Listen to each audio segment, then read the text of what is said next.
Now Solomon made a treaty with Pharaoh, king of Egypt, and married Pharaoh's daughter. Then he brought her to the city of David, until he had finished building his own house, and the house of the Lord, and the wall all around Jerusalem. Meanwhile, the people sacrificed at the high places, because there was no house built for the name of the Lord until those days. And Solomon loved the Lord, walking in the statutes of his father David, except that he sacrificed and burned incense at the high places. Now the king went to Gibeon to sacrifice there, for that was the great high place. Solomon offered 1,000 burnt offerings on that altar. At Gibeon, the Lord appeared to Solomon in a dream by night, and God said, "Ask, what shall I give you?"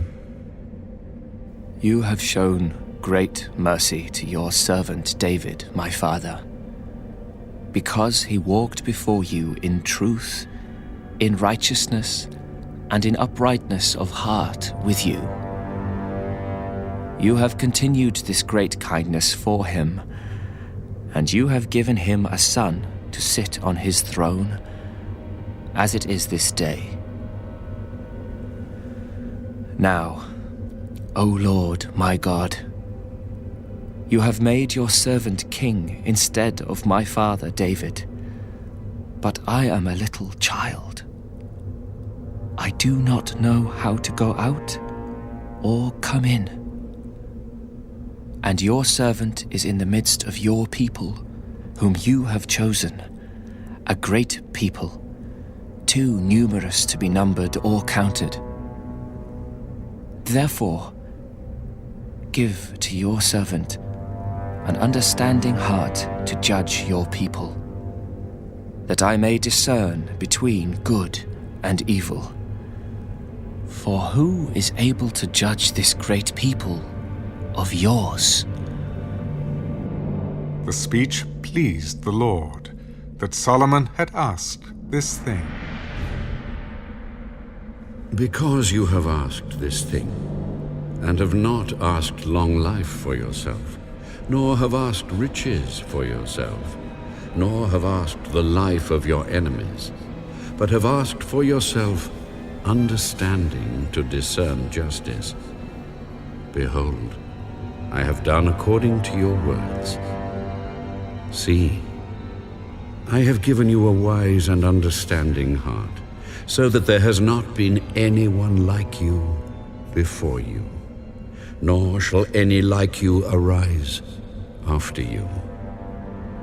And I have also given you what you have not asked, both riches and honor, so that there shall not be anyone like you among the kings all your days. So if you walk in my ways, to keep my statutes and my commandments, as your father David walked, then I will lengthen your days. Then Solomon awoke, and indeed it had been a dream. And he came to Jerusalem and stood before the ark of the covenant of the Lord, offered up burnt offerings, offered peace offerings, and made a feast for all his servants. Now 2 women who were harlots came to the king and stood before him. "O my lord, this woman and I dwell in the same house, and I gave birth while she was in the house. Then it happened, the 3rd day after I had given birth, that this woman also gave birth. And we were together. No one was with us in the house, except the 2 of us in the house. And this woman's son died in the night because she lay on him. So she arose in the middle of the night and took my son from my side while your maidservant slept, and laid him in her bosom, and laid her dead child in my bosom. And when I rose in the morning to nurse my son, there he was, dead.